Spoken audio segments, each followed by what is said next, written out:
21절부터 32절까지입니다. 우리는 어제 말씀, 그제 말씀에서 산상보훈을 시작하면서 천국 백성은 복의 개념이 바뀐 사람이다. 그리고 어제 말씀에서 천국 백성의 신분, 성도의 신분은 세상의 소금이고 빛이다. 그리고 예수 그리스도는 누구냐? 율법을 폐하는 자가 아니라 완성하는 자다. 그래서 예수 안에 있는 사람은 율법을 완성하신 예수 그리스도를 모시고 있는 거기 때문에 완성된 율법을 소유한 자예요. 그래서 더 나은 의를 가진 자다. 이렇게 20절은 말을 합니다. 그래서 너희 의가 서기관과 바리새인보다 더 낫지 못하면 결코 천국에 들어가지 못한다. 이게 구원의 문제라는 거죠. 그러면 더 나은 의이신 예수 그리스도, 율법을 완성하신 그분 안에, 즉 그분과의 관계 속에, 우리식으로 말하면 그분을 믿는 사람이 되었다면 우리의 삶 속에서 실제로 더 나은 의를 드러내는 것은 구체적으로 뭐냐? 더 나은 의가 예수 그리스도의 의이고 이것이 율법의 완성인 율법 정신이다라고 어제 말씀을 했는데, 그 법정신, 법정신이라는 말을 몽테스키웨가 한 말이에요. 몽테스키웨가 법정신, 이 법의 정신이라는 책에서 모든 법은 입법 정신에 따라 준행될 때 올바른 법률 생활이 이루어진다. 이렇게 표현을 했어요. 근데 그 법정신이라는 것은 구체적으로 어떤 거냐? 우리식으로 또 다시 말을 하면 예수 그리스도를 믿는다라는 것은 믿는 사람은 율법을 어떻게 지켜야 되느냐, 뭐 이런 이야기예요. 그게 오늘 말씀 21절서부터 내일 말씀 마태복음 5장 끝까지고, 어떻게 보면 산상보훈 전체 다라고 할 수가 있겠죠. 그것을 이제 이렇게 말을 할 수 있어요. 21절 이하를 보면 수준을 높여야 한다. 율법이라고 하는, 율법주의라는 것은 율법의 문구에 매여서 최소한의 규칙을 지키는 것으로 자기 의를 삼는 자들을 율법주의자라고 그래요. 그러니까 오늘 본문에 말하는 건 살인하지 말라 그러면은 살인 행위를 안 했어요. 여러분 여기 새벽에 여기 앉아 계시는 분 중에 살인한 사람 있으신가요? 살인한 사람도 예수 믿을 수 있죠. 그러나 제가 아는 범위 안에서 우리 교회엔 살인하신 분은 없어요. 그러면 율법 지킨 거냐 하는 거예요. 율법주의자들은 그거를 율법 지켰다 그래요. 그래서 하나님 앞에서 나는 떳떳하다, 의롭다라고 생각을 하는 거죠. 보통 안 믿는 사람들에게 전도를 하면 나는 남에게 못할 일 하지 않고 여태까지 살았는데 무슨 뭐 죄가 뭐고 심판이 뭐고 뭐 이런 구원을 받아야 한다고, 나는 그런 거 필요 없다, 이렇게 이야기를 하는 분들이 굉장히 많아요. 뭐 열이면 뭐 8, 9은 그렇게 대답을 해요. 그러니까 그게 율법주의자예요. 자기 율법주의가 뭔지도 모르지만 그게 율법주의자인 거죠. 이게 최소한의 법의 규칙을 지킨 것으로 다 했다, 의무를 다했다, 의롭다라고 하는 겁니다. 예수님은 근데 뭐라고 하느냐면 율법의 정신을 따라야 한다. 율법을 주신 하나님의 뜻, 그 정신, 하나님의 마음이라고 할 수 있죠. 율법에 담긴 그게 이제 완성된 율법을 완전케 한다라는 말의 뜻인데, 어제 말씀에 나왔던 그게 이제 더 나은 의이신 예수님이고 더 나은 의를 소유한 자의 삶인데, 그 예를 이제 구체적으로 드는 거예요. 21절로 26절은 살인하지 말라라고 하는 십계명을 가지고 예를 들고요. 27절로 32절은 간음하지 말라라는 십계명을 가지고 예를 듭니다. 십계명에서 살인하지 말라, 간음하지 말라는 아주 간단하죠. 그냥 한 줄도 안 돼요. 살인하지 말라, 그거 끝이요. 간음하지 말라, 그걸로 끝이에요. 여러분 중에 간음하신 분이 있습니까? 없잖아요. 나는 그럼 율법을 다 지켰느냐? 그거는 아니에요. 그래서 이제 그 예를 드는데 21절로 26절 여기서는 살인 행위만을 놓고 살인하는 것을 말하고 있지 않아요. 살인뿐만이 아니라 살인하지 말라 옛사람에게 말한 바 이때 옛사람에게 말했다라는 것은 출애굽기에서 하나님이 모세를 통해서 이스라엘에게 말한 거죠. 십계명. 옛사람에게 말한 바 살인하지 말라 누구든지 살인하면 심판을 받게 되리라 하였다는 것을 너희가 들었지만 십계명입니다. 그렇지만 들었으나 이 말은 그러나 나는 그래요. 여러분 이게 놀라운 말이에요. 나는이라는 이 말이 왜 놀라운 말이냐면 살인하지 말라라는 십계명을 누가 주었죠? 여호와 하나님께서. 하나님께서 살인하지 말라고 했지만 나는 그러면 예수님이 자신을 하나님과 동급으로 이야기를 하고 있다는 것이니까 놀라운 거죠. 우리는 이렇게 말할 수 있는 자격을 가진 사람이 아무도 없죠. 하나님은 저렇게 말을 했지만 나는 이렇게 말을 한다는 것은 이건 완전히 신성모독이죠. 그런데 예수님은 나는 너희에게 이르노니, 그러니까 예수님 자신이 하나님이 아니고는 이건 말 못하는 놀라운 그런 표현인데 뭐라고 하느냐면 형제에게 노하는 자마다 심판을 받게 되고, 여기 21절의 심판과 22절의 심판 똑같은 건데 뭐가 바뀌었죠? 살인이 분노로 바뀌었어요. 분노하는 것도 살인이다 이렇게 지금 이야기를 하고 있는 거죠. 그러면 살인과 분노는 어떤 차이가 있죠? 살인은 행위고 분노는 마음이에요. 그러니까 율법은 행위를 가지고 측정하는 것이 아니라, 행위라고 하는 겉으로 드러난 것이 아니라 마음이라고 하는 안 드러난 것까지 다 율법에 해당된다라고 이거를 어떻게 했어요? 수준을 높인 거죠. 그게 법정신이요. 하나님이 법을 주신 이유는 살인이라는 행위만이 아니라 분노라는 마음까지 다 규정해서 주신 거다라고 하나님의 뜻, 하나님의 마음을 예수님이 지금 설명하는 겁니다. 형제에게 라가라 하는 자, 이 라가라 한다, 미련한 놈, 공회에 잡혀가게 되고 미련한 놈이라 하는 자는 지옥불에 들어가리라. 그러니까 이게 심판과 지옥불, 그러니까 이거는 선택사항이 아닌 거예요. 라가가 바보 같은 놈이라는 뜻이거든요. 여러분 우리나라 사람들은 누군가에게 바보 같은 놈이라고 하는 욕은 욕으로 치지도 않아요. 쌍시옷이 들어가야 욕이죠, 우리나라 사람. 그런데 라가 바보 같은 놈이라고 해도 그래도 그게 심판의 대상이다 이렇게 말을 하니 이건 엄청나게 수준을 높인 거죠.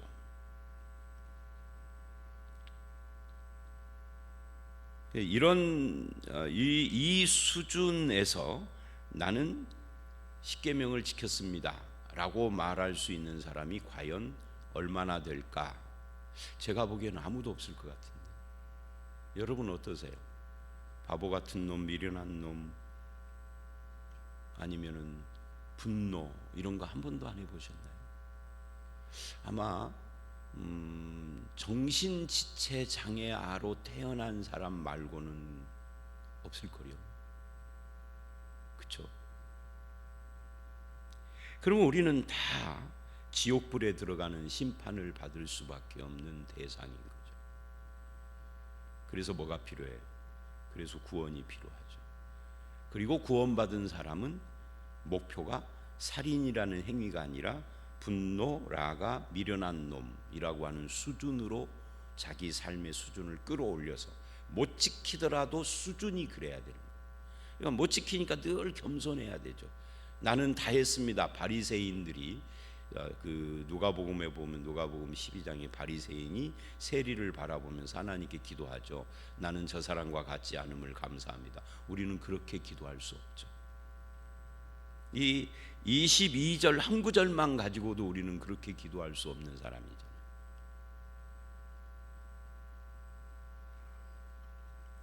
그 다음에 23절, 그러므로 예물을 제단에 드리려다가 이게 뭐죠? 예배죠.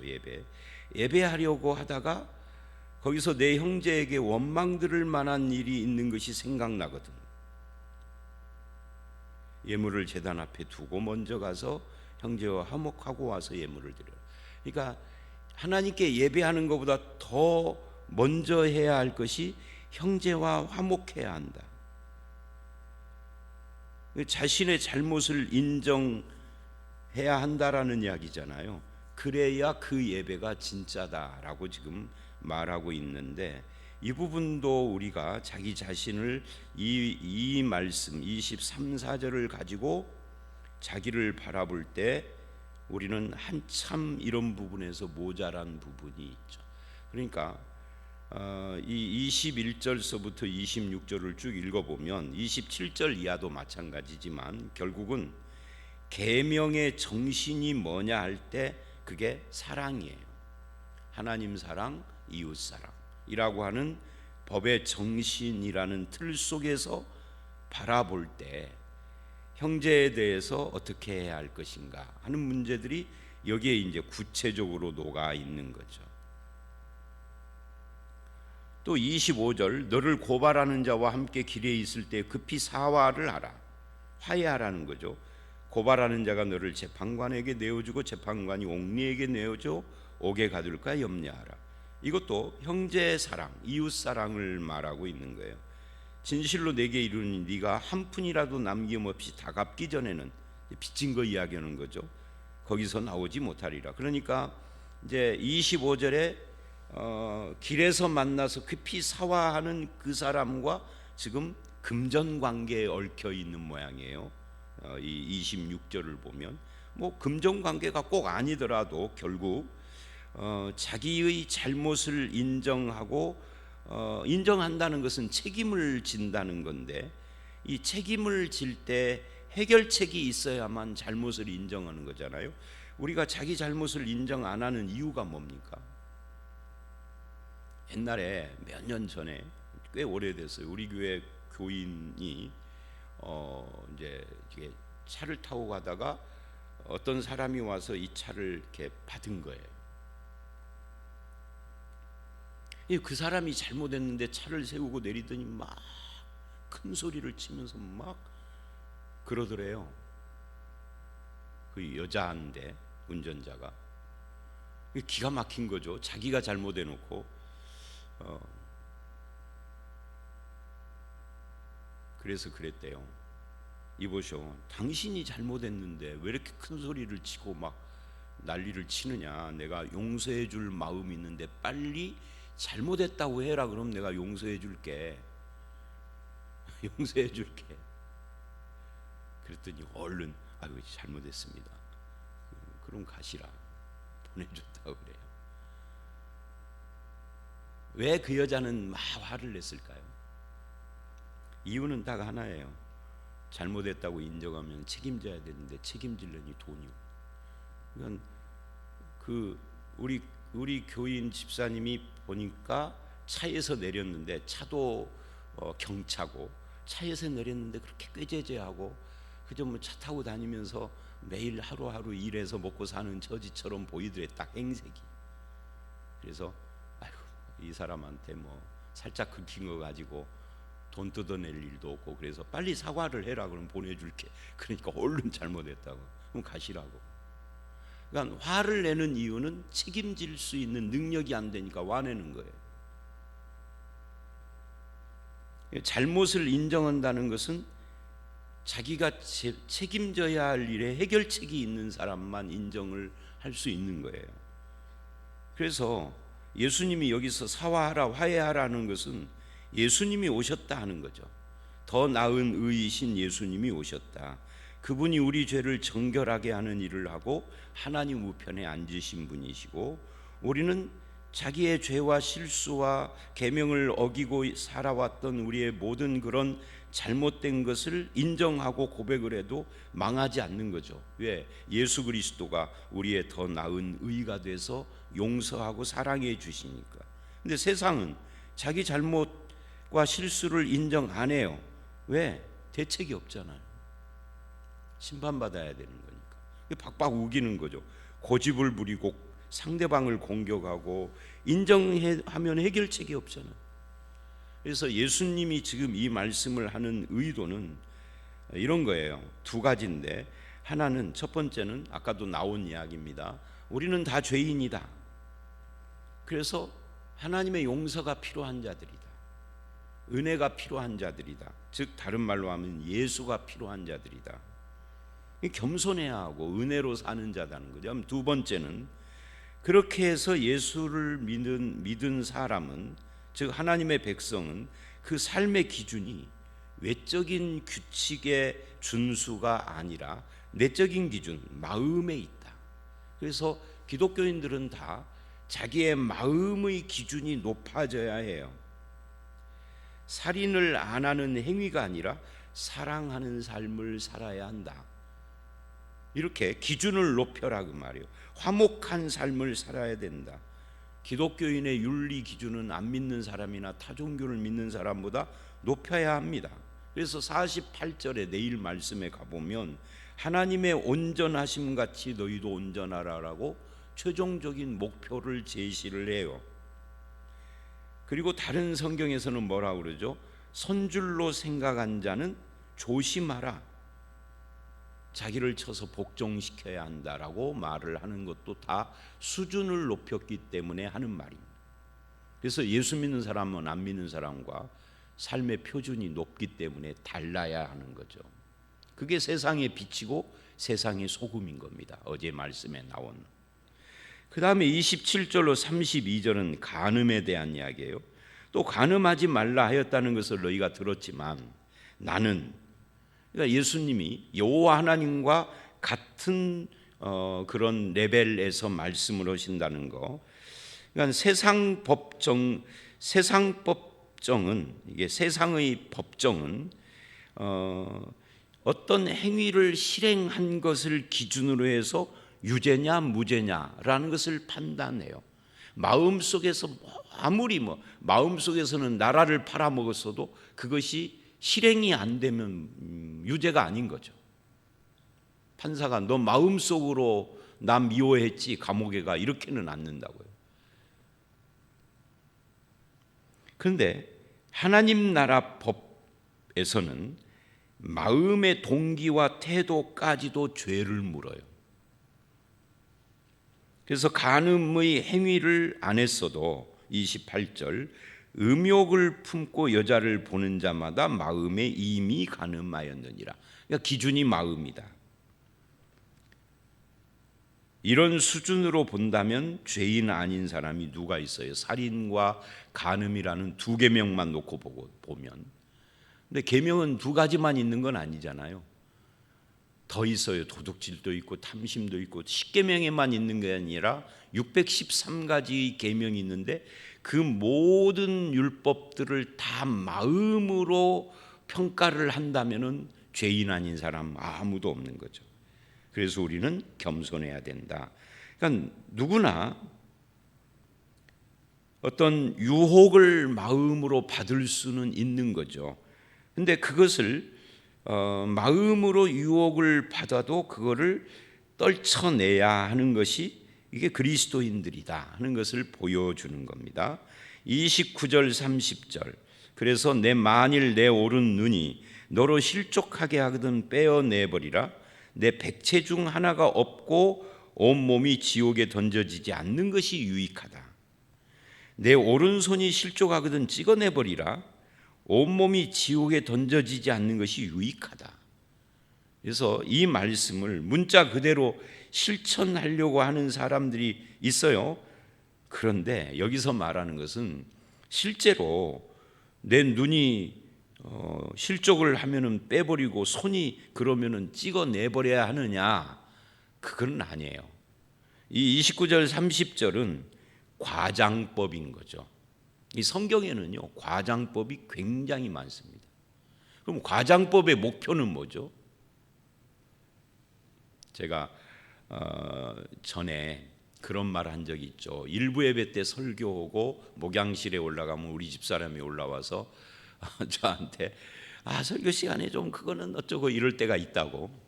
그럼 제가 이러죠. 그렇게 표현을 안 하면 성도들이 들어먹냐? 부드럽게 말하면 성도들이 그냥 귀뚱으로도 안 듣고 유의독경으로 흘려버리고 그러는데, 그래서 내가 세게 표현하는 것이다 이렇게 말을 하는데 2부 예배 때는 고치기는 하죠. 그런데요, 그게 과장법인 거예요. 과장해서. 과장법의 이유는 딱 하나예요. 얼마나 이 문제가 심각한가를 인식시키기 위해서요. 즉 단호한 결단을 요구하시는 거죠. 손을 찍어버릴 정도로, 그죠? 눈을 빼야 할 정도로 이게 심각하다. 뭐가요? 죄가. 근데 그 죄의 기준은 마음이다 하는 것을 지금 이야기하고 있는 겁니다. 그 다음에 31절 32절은 이게 실천적인 이야기입니다. 누구든지 아내를 버리려거든 이혼 증서를 줄 것이라 했지만, 이건 구약 성경이 하는 말이에요. 모세를 통해서. 마태복음 19장에도 이 문제가 나오죠. 이혼 증서를 이혼 증서를 써주지 않고 아내를 그냥 막 내쳐버리는 그게 이 당시의 사회상이었거든요. 근데 그렇게 해서 쫓겨난 여자는 인생을 살아갈 그 어떤 뭐라고 그럴까요? 기반, 기초, 근거를 잃어버려서 아주 빈민 또는 거지 이렇게 전락을 해버려요. 마치 나에게 유책이 있어서 이혼당한 것처럼. 그러니까 이혼을 하려면 증서를 써주어라 이렇게 말. 이건 최소한의 법적인 장치인 거죠. 근데 예수님은 나는 그래요. 그건 모세의 법에서는 이혼 증서를 말을 했지만, 나는 너희에게 이르노니 누구든지 음행한 이유 없이 아내를 버리면 그건 간음이다. 또 누구든지 버림받은 여자에게 장가드는 자도 간음함이라. 그러니까 간음에 대한 이야기를 지금 확장시킨 거예요. 마음 속에서 간음을 하는 것도 간음이지만, 아무 이유 없이, 특히 음행의 이유 없이 여자를 내버리는 것은 그 자체가 간음이다.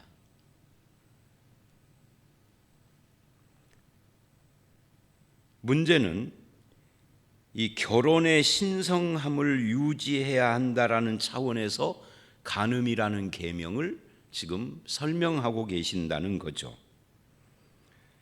또 하나, 이미 이혼한 사람은, 여러분 교회 안에도 이혼하신 분들 많아요. 옛날에 비해서 현대에 와서는 더 많아졌죠. 그러면 어떻게 대해야 할 것이냐 할 때, 여러분 이혼한 사람도 하나님의 자녀예요. 구원받은 하나님의 백성인 거죠. 이혼을 한 사람도. 나에게 과실이 있던 상대방에게 과실이 있던 다 하나님의 자녀예요. 그 품어줘야 하는 거죠. 또 한 가지 이런 생각도 할 수 있습니다. 그러면 간음하면 다 이혼해야 하느냐? 호세아 선지자의 경우에 보면은 그렇지는 않아요. 최소한의 가이드라인인 것이죠. 가능하다면, 용서가 가능하다면, 쉽지는 않지만 용서가 가능하다면 품을 수도 있어야 하는 것이죠. 그러니까 오늘 이 말씀은 법정신이라는 것이 하나님 사랑, 이웃 사랑인데, 그 하나님 사랑이야 뭐 설명할 것도 없고, 이웃 사랑이라는 것이 범위가 어디까지냐 하는 것을 지금 확장해서 구체적인 신뢰를 들어 설명하고 있는 것입니다. 결국 결론이 아까 살인에 대한 결론으로 말했던 것처럼, 예수님의 의도는 간음을 한 자든 간음을 하지 않은 자든 다 죄인이라는 거죠. 그래서 예수 그리스도와 그분의 의 또는 구원의 은혜가 우리에게는 필요하고 용서의 은혜가 필요한 자이고, 나아가서 그렇게 용서받고 은혜받고 구원받은 사람은 삶의 기준을 높여야 한다. 이제는 다시는 그런 삶을 살지 않아야 한다. 그런 이야기를 지금 하는 거예요. 살인을 해도 간음을 해도 용서해 준다고 그랬어. 그러니까 살인해도 돼, 미워해도 돼, 분노해도 돼, 간음해도 돼. 이렇게 가면은 안 된다는 이야기죠. 용서받았으면은 이젠 삶의 표준이 높아져서 다시는 그런 삶을 살지 않는 쪽에다가 초점을 맞추고 하나님의 온전하심을 최종 목적으로 해서 살아가면서 나는 다 됐다, 선줄로 생각하지 말고 늘 겸손해야 한다. 자기를 돌아봐야 한다. 자기를 쳐서 복종시키는 삶이 필요하다 하는 것이 오늘 본문의 취지라고 할 수 있습니다. 저와 여러분의 삶이 그렇게 수준이, 법의 정신, 하나님의 마음, 하나님의 뜻까지 높아져서 누가 봐도 저와 여러분이 세상의 소금이고 빛인 그런 삶을 살아가는 우리 모두가 되어지시기를 주의 이름으로 축원합니다. 함께 기도하겠습니다. 하나님 아버지, 옛사람들은 십계명을 통하여 살인하지 말라, 간음하지 말라 그랬지만 예수님께서는 더 나은 의, 바리새인 서기관보다 더 나은 의는 마음에 있는 것이지 행위로만 판단하지 않는 것을 말씀하셨습니다. 마음을 기준으로 해서 하나님을 사랑하고 이웃을 사랑하는 그런 성도가 되기를 원하는데, 그러나 우리의 삶을 돌아볼 때에는 우리는 아직도 한참 주님의 뜻을 따라 살지 못하는 부족한 부분과 잘못된 부분들을 매일 저지르며 삽니다. 주님, 우리를 용서하여 주시고 늘 은혜를 붙들게 하시며 겸손하게 하시고, 그러나 주님의 뜻이 무엇인지를 알아서 주님의 온전하심을 바라보며 살아가는 저희들이 되게 해 주시옵소서. 그래서 하나님을 모르는 자, 예수를 안 믿는 자들보다 우리가 더 하나님 보시기에 바른 삶을 살기를 원하옵고, 그러지 못할 때마다 늘 주님을 붙드는 믿음으로 설 수 있기를 간절히 바라올 때 예수님 이름으로 기도드려 싸움나이다. 아멘.